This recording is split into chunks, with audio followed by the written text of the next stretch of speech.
Jadi kalau ada yang dengerin musik, itu ya kita harus tutup telinga. Sebenarnya ada nggak alasan atau dalilnya gitu ya?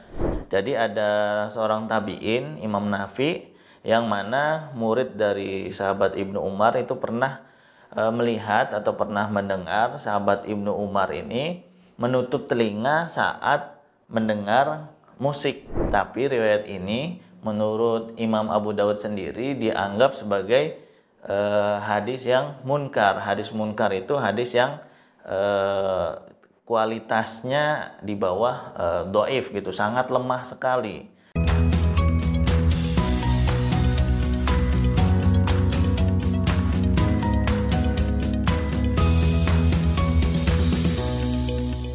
Assalamualaikum warahmatullahi wabarakatuh. Apa kabar sahabat Bincang Syariah? Semoga Anda sehat selalu.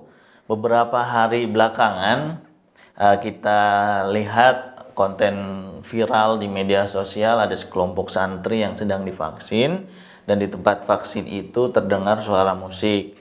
Nah, lantas santri-santri penghafal Al-Quran ini menutup telinganya, dan saat mereka menutup telinga itu seorang ustadz merekam para santri ini yang sedang menutup telinga. Nah, lantas konten ini viral dan direspon oleh berbagai kalangan. Ada yang merespon positif, ada juga yang melakukan nyinyiran gitu ya, bulian.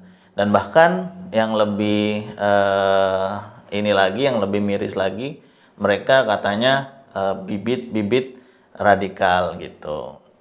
Nah, terlepas dari itu, sebenarnya mungkin sahabat-sahabat semua juga sudah sering mendengar atau membaca bagaimana para ulama Islam, dalam hal ini adalah ulama fikih, itu mengomentari terkait hukum memainkan musik, mendengarkan musik, dan lain sebagainya. Memang ulama fikih itu berbeda pendapat terkait hukum musik itu sendiri, hukum mendengarkan musik, memainkan musik atau bernyanyi.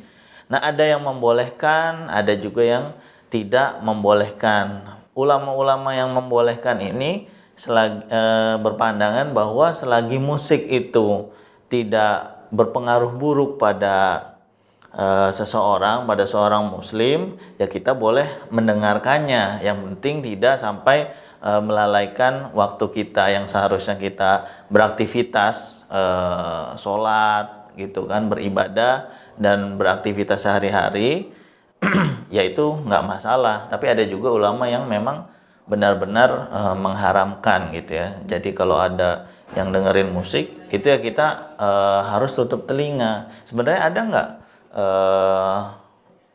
alasan atau dalilnya gitu ya? Ya kalau kita baca itu, saya temukan di kitab Sunan Abi Daud. Sunan Abi Daud ini kitab hadis gitu ya, dikarang oleh Imam Abu Daud. Nah, Imam Abu Daud meriwayatkan salah satu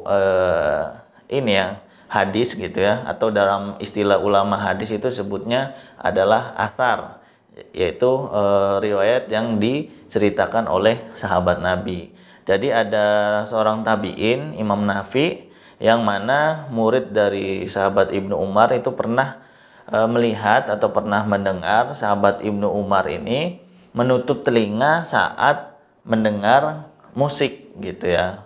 Mendengarkan musik ini ya mungkin karena ada yang beranggapan bahwa musik itu adalah bagian sesuatu hal yang nggak boleh didengar, maka tutup telinga itu ada riwayatnya memang. Tapi riwayat ini menurut Imam Abu Daud sendiri dianggap sebagai hadis yang munkar. Hadis munkar itu hadis yang kualitasnya di bawah dhaif gitu, sangat lemah sekali.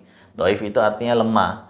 Jadi hadis menutup telinga itu dianggap dhaif oleh Imam Abu Daud. Tapi ulama kontemporer belakangan ada yang mengomentari atau menganggap bahwa hadis ini hadis yang baik atau hasan, sehingga bisa dijadikan sebagai dalil. Nah, mungkin santri-santri para penghafal Al-Quran itu menggunakan hadis ini sebagai pijakan mereka.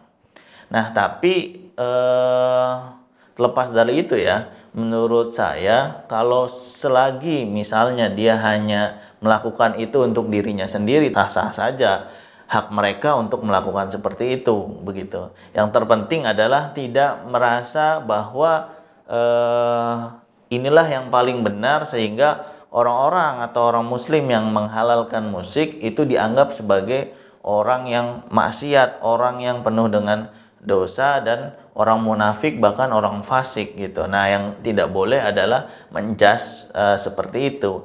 Karena dalam riwayat lain yang saya baca ada di Sahih Bukhari, ini juga dijelaskan oleh Imam Ibnu Hajar dalam kitab Fathul Bari namanya. Jadi waktu itu Rasulullah sudah di Madinah, ada Siti Aisyah. Siti Aisyah ini punya anak asuh, namanya Farighah gitu ya. Farighah ini adalah anak asuhnya Nabi Muhammad, anak asuhnya Siti Aisyah. Nah, satu saat Siti Aisyah ini ingin menikahkan Nabi Muhammad, dan Siti Aisyah ini ingin menikahkan anak asuhnya itu, putri asuhnya si Farighah ini. Nah, saat resepsi pernikahan ternyata tidak ada Aisyah tidak menyediakan atau tidak ada pergelaran nyanyian musik gitu ya. Nah, akhirnya Rasulullah meminta ke Aisyah, kok nggak ada ini sih, nggak ada rame-ramenya resepsi ini, kok nggak ada yang nyanyi-nyanyi gitu. Nah, akhirnya Siti Aisyah menyuruh sahabat lain untuk mengundang seorang penyanyi perempuan yang bernama Zainab. Itu ada riwayatnya dalam dijelaskan di kitab Fathul Bari namanya.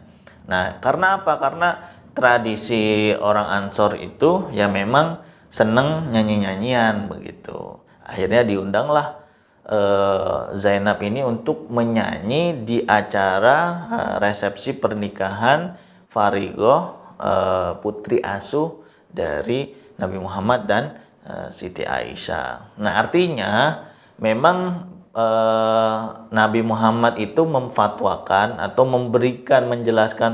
menjelaskan hukum itu sesuai dengan daerah dan budaya para sahabat itu sendiri begitu. Jadi bisa saja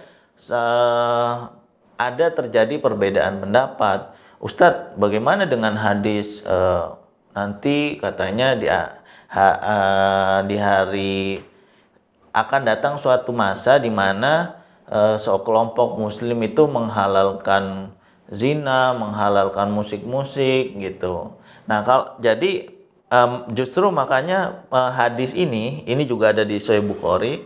Ini menurut ulama keharaman musik itu jika berdampak negatif, artinya bermusik tapi sambil mabuk-mabukan, bermusik sambil sambil melakukan seks bebas dan lain sebagainya. Nah, oleh karena itu kita pertama dari kasus yang viral itu, kita pertama nggak boleh asal menuduh orang radikal karena nggak mau bermain musik. Sebagaimana kita nggak mau dituduh sebagai pelaku bid'ah, jadi dituduh sebagai orang kafir gitu kan, orang fasik, orang munafik. Kita kan nggak senang dilabeli seperti itu. Kita juga jangan melabeli orang lain dengan tuduhan-tuduhan radikal dan lain sebagainya. Nah, kedua, hukum musik itu adalah di kalangan ulama fikih terjadi perbedaan pendapat. Yang mau menganggap musik nggak boleh, ya silakan. Yang mau menganggap musik boleh, ya silakan juga. Ada pendapat ulamanya masing-masing. Jadi kalau dalam kaidah fikih itu la yunkar al mukhtalafi. Jadi sesuatu yang diperdebatkan itu yang nggak usah dinyinyirin, nggak usah diingkari secara serius begitu. Kalau hanya untuk berbagi wawasan, berdebat, itu masih ditoleransi menurut saya. Nah, yang ketiga, mudah-mudahan dengan kita mengetahui perbedaan pendapat di kalangan ulama itu, ya kita semakin bijak dalam merespon segala hal. Jadi kalau kata ada pepatah Arab bilang bahwasanya semakin luas pandangan kita itu semakin sedikit kita menyalah-nyalahkan orang lain. Nah, sekian saja dari saya, semoga bermanfaat sahabat Bincang Syariah. Wassalamualaikum warahmatullahi wabarakatuh.